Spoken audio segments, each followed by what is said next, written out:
দেশ গড়তে জুলাই পদযাত্রা আমরা শুরু করেছি। আজকে আমরা এসেছি চাঁপাইনবাবগঞ্জে।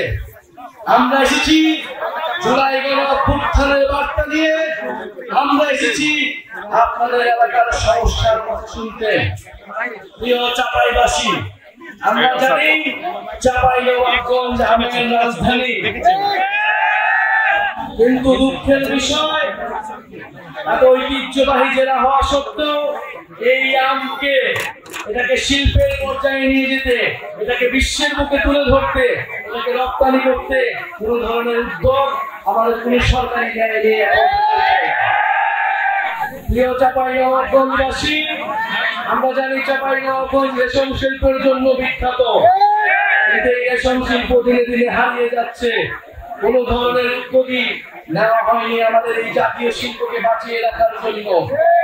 আমরা চাই বাংলাদেশের যে জাতীয় শিল্প রয়েছে, প্রতিটি শিল্প রয়েছে, সেগুলোকে যথাযথভাবে সংরক্ষণ করতে হবে। প্রিয় চাঁপাইনবাবগঞ্জবাসী, আমরা জানি আপনারা দীর্ঘদিন ধরে ট্রেনের জন্য আন্দোলন করছেন। আপনারা চাঁপাইনবাবগঞ্জ থেকে আমরা আজকে এই সমাবেশ থেকে আপনাদের এই দাবির প্রতি পূর্ণ সমর্থন জানাচ্ছি। সরকার যাতে দ্রুত সময়ের মধ্যে চাঁপাইনবাবগঞ্জবাসীর এই দাবি পূরণ করে নেয়।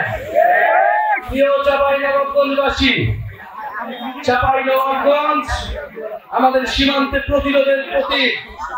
চাঁপাইনবাবগঞ্জ মানে সীমান্তের কাছে হাতে বসে থাকা সেই কৃষক, সেই কৃষকের সন্তান যারা মুক্তি দিয়ে ফ্যাসিবাদের বিরুদ্ধে লড়াই করেছি, বুকেটে নিয়েছি। আমাদের আজকের সমাবেশে আমাদের সাথে রয়েছেন একজন শহীদ পরিবার। এই চাঁপাইনবাবগঞ্জের মাটিতে যার জন্ম, শহীদ তারেক হোসেন। চাঁপাইনবাবগঞ্জ থেকে দুইজন শহীদ রয়েছেন। এই দুইজন শহীদ গণঅভ্যুত্থানে নিজেদের জীবন বিলিয়ে দিয়েছিলেন দেশকে মুক্ত করতে, স্বৈরাচারের কবল থেকে দেশকে নতুন করে স্বাধীনতা এনে দিতে।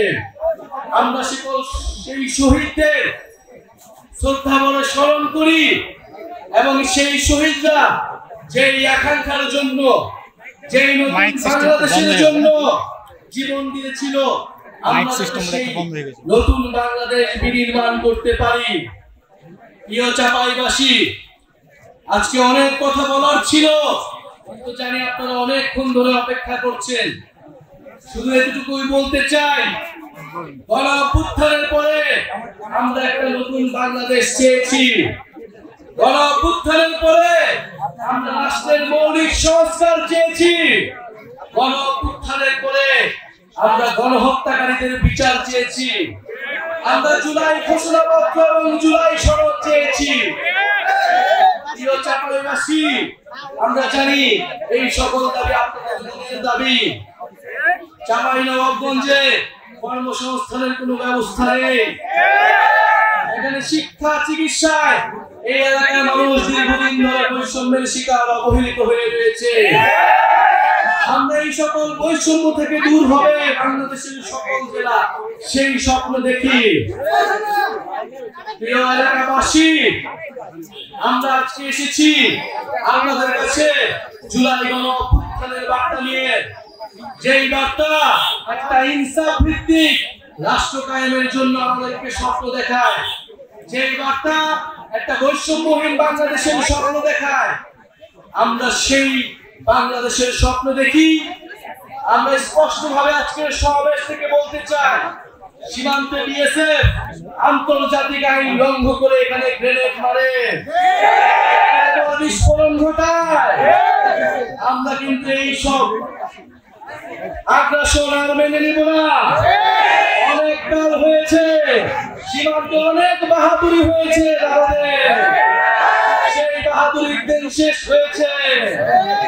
যদি আর কোন সীমান্তে কোন ধরনের পায়তারা করা হয়, সীমান্তে আগ্রাসন চালানো হয়, সীমান্তে হত্যার চেষ্টা চালানো হয়, আমরা সীমান্তে লম্বা ঘোষণা করব। সীমান্ত আমরাই রক্ষা করব। প্রিয় চাঁপাইবাসী, আজকে আমরা এসেছি 64 জেলায় আমরা যাচ্ছি দেশ গড়ার আহ্বান জানিয়ে, দেশ পুনর্গঠনের অনুরোধ জানিয়ে। এই দেশ আপনার দেশ, আমার দেশ, শহীদের রক্তে রঞ্জিত দেশ।